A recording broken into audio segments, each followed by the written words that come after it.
Selamat siang anak-anak kelas 11 HKL. Hari ini kita kembali lagi bertemu dalam mata pelajaran praktikum akuntansi lembaga instansi pemerintah. Nah, di mana minggu yang lalu kalian sudah mendengarkan video atau menonton video atau menyimak video yang Miss kirimkan tentang teori pembelajaran kita hari ini. Nah, untuk hari ini kita akan belajar praktikum akuntansi desa ya. Nah, di sini ada soal transaksi dan pembukuan dilakukan oleh bendahara desa dan aparat yang berwenang yang berkaitan langsung dengan penatausahaan. Nah, dana keuangan desa. Berikut transaksi yang terjadi pada Desa Damai Kecamatan Pendurungan Kota Semarang pada tahun anggaran 2018. Nah, di sini udah ada transaksinya, jadi kalian bisa lihat sendiri di buku paket itu ada ya. Di halaman 110 ya. Nah, di situ ada soalnya. Jadi kalian bisa lihat buku paket sambil buka-buka buku paketnya ya. Untuk yang selanjutnya ya, kita masuk ke pembelajaran selanjutnya. Nah, ini adalah jawaban dari yang halaman 110. Oke, Miss Eras di sini mau jelaskan ya. Pertama kita lihat dulu, diterima pencairan dana desa dari pemerintah pusat ke rekening desa sebesar 294 juta. Nah, berarti dari pemerintah pusat ke rekening kita ya, dikasih uang. Berarti kita menerima uang. Kita itu ibaratnya desa ya. Nah, uangnya itu berarti ini bentuk kolomnya. Di sini ada tanggal, kode rekening, uraian, penerimaan, pengeluaran, nomor bukti, jumlah pengeluaran, dan saldo. Nah, karena itu penerimaan, oleh karena itu kita masukkan ke dalam kolom penerimaan ya. Nah, untuk ke dalam kolom penerimaan ya. Nah, kita lanjut selanjutnya, tanggal berapa lagi? Tanggal 5. Jadi kalau misalnya uangnya ada 2, jadi kalian membuatnya 2 ya. Nah, tanggal 5 ini di sini ada 2 ya. Diterima pencairan alokasi dana desa dari pemerintah kabupaten ke rekening desa. Nah, sebesar 196 juta dan PAD secara tunai dari pengelolaan tanah desa sebesar 147 juta. Nah, di sini itu ada 2, berarti kita buatkan jurnalnya itu dari dari kabupaten, dari pemerintahan kabupaten ke desa, baru itu kita buatkan dari pengelolaan tanah desa sebesar 147 ya. Berarti itu pemasukan semua ya. Jadi alokasi dana desa, hasil pengelolaan desa semua dimasukkan ke dalam penerimaan ya. Nah, untuk yang selanjutnya kita akan lihat ya, kita akan lihat di sini tanggal 6 ya. Tanggal 6 ditarik tunai dari rekening desa sebesar 49 juta dari dana desa, 58.800 dari alokasi dana desa. Nah, berarti kita buatkan 2, yang satu dari rekening desa, dari dana desa, yang satu alokasi dana desa. Nah, di sini dibilang 49 juta dan 58.800. Nah, di sini 49 juta dan 107.800 ini didapat dari mana? Yaitu didapat dari 49 juta ditambah dengan 58 juta ya. Nah, untuk saldonya ini kan 294 juta ditambah dengan 196 juta dapatlah 490 juta. 490 juta ditambah dengan 147 juta dapatlah 637 juta ya. Dan untuk di sini kan karena di sini pengeluaran berarti kita mengeluarkan uang kan dari dana desa, yaitu berarti 637 juta dikurangi 49 juta. Nah, dapatlah 588. Nah, 588 juta dikurangi dengan 58.800, dapatlah 529.200 ya. Nah, kita lihat lagi, ini ada lagi tanggal 6. Kita lihat tanggal 6 yang kedua.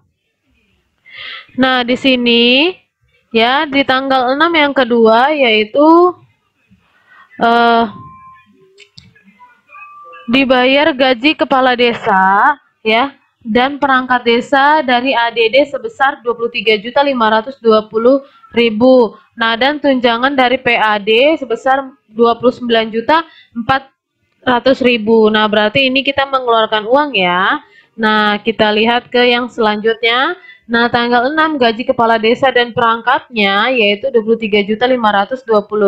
Nah, di sini jumlah pengeluarannya ini ditambah dengan ini dapatlah 131.320.000. Nah, selanjutnya 529.200 dikurangi dengan 23.520.000 dapatlah 505.680.000 ya. Dan di sini tanggal 6 Agustus tunjangan Kades dan perangkat tadi kan ada tunjangannya itu sebesar 29.400.000, berarti 131 juta ditambah dengan 29.400 yaitu 160.720. Nah, sedangkan 505.680.000 dikurangi dengan 29.400 maka dapatlah 476.280.000. Nah, sekarang kita lagi lihat selanjutnya yaitu di tanggal 10 dibeli alat tulis atau ATK sebesar 4.900.000 pada toko Gramedia yang berstatus belum PKP tanpa NPWP. Nah, berarti kita membeli alat tulis ya.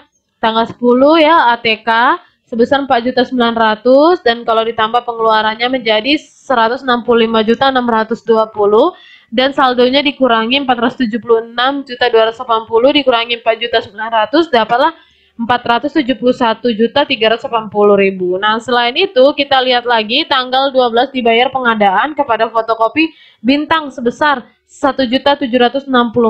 Fotokopi Bintang memiliki NPWP. Nah, berarti kita buat ya. Nah, di sini ya tanggal 12 Agustus pengadaan atau fotokopi sebesar 1.764.000 dan kalau ditambahkan pengeluarannya menjadi 167.384. Sedangkan untuk saldonya 471.380 dikurangi dengan 1.764 maka menjadi 4.469.616.000 ya. Terus kita lihat selanjutnya di mana di sini tanggal 17 di sini ada banyak ya. Ada banyak. Nah, di sini tanggal 17 itu sekitar ada 12. Jadi ini semua kalian isi sendiri ya.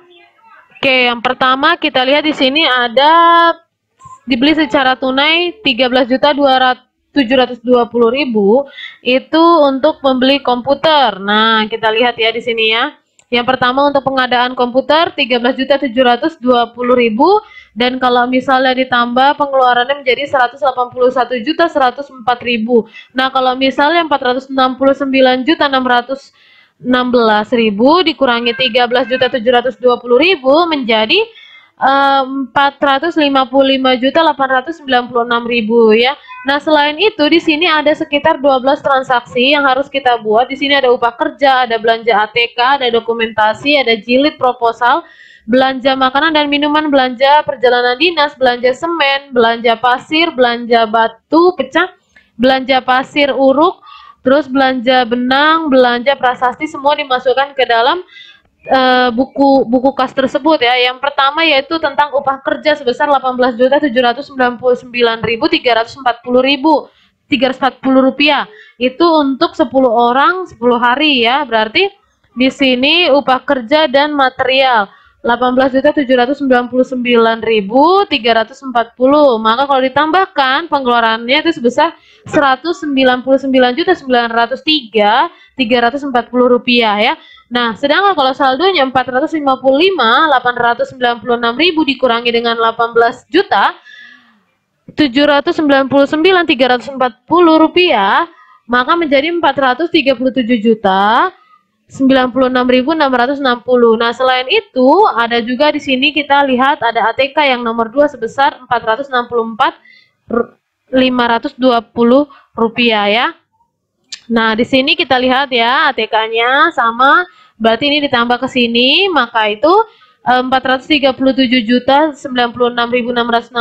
dikurangi dengan 464.520 ya, sehingga menjadi 400.632.140 rupiah ya. Nah, di sini ada lagi pokoknya dokumentasi dan yang lainnya semua dimasukkan ke dalam si transaksi ini. Jadi kalau kalian bisa cek ya sama seperti itu ya, pengeluarannya ditambah, baru itu saldonya dikurang kalau dia pengeluaran. Tapi kalau dia masukan, saldo ditambah dengan pemasukan ya. Tapi kalau misalnya pengeluaran, berarti saldo dikurangi dengan si pengeluaran tersebut. Dan kalau misalnya setelah 12 dimasukkan, kita masukkan lagi ke tanggal 24. Dibayar bantuan untuk kegiatan Karang Taruna sebesar 3.136.000. Nah, kita lihat di sini ya, untuk Karang Taruna setelah kita masukkan yang 12 transaksi itu. Nah, ini Karang Taruna kita masukkan 3.136.000 harganya, dan pengeluarannya kalau di total yaitu menjadi 281.439.340 rupiah ya.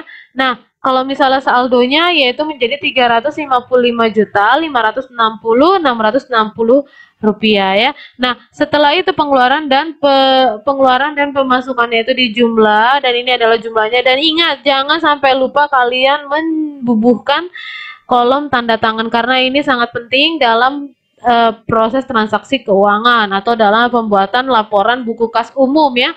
Jadi kalian wajib. Dan untuk tugas ya, Miss Ernest minta kalian untuk mengerjakan itu halaman 143 itu studi kasus 10. Tolong dikerjakan studi kasus 10, dan ini wajib dikerjakan. Jika kamu tidak mengerjakan berarti kamu tidak berhak untuk mengikuti PH3 pelajaran akuntansi ya. Nah, ini silakan dikerjakan seperti biasa, dikerjakan dan difoto dan kirim melalui WA ke Miss Ernest ya. Jadi hanya itu aja penjelasan dari Miss Ernest. Miss Ernest harap apa yang Miss Ernest jelaskan dapat berguna untuk kalian di masa yang akan datang ya. Terima kasih untuk kalian yang masih memperhatikan penjelasan dari Miss Ernest. Nah, itu aja dari Miss Ernest. Miss Ernest ucapkan terima kasih.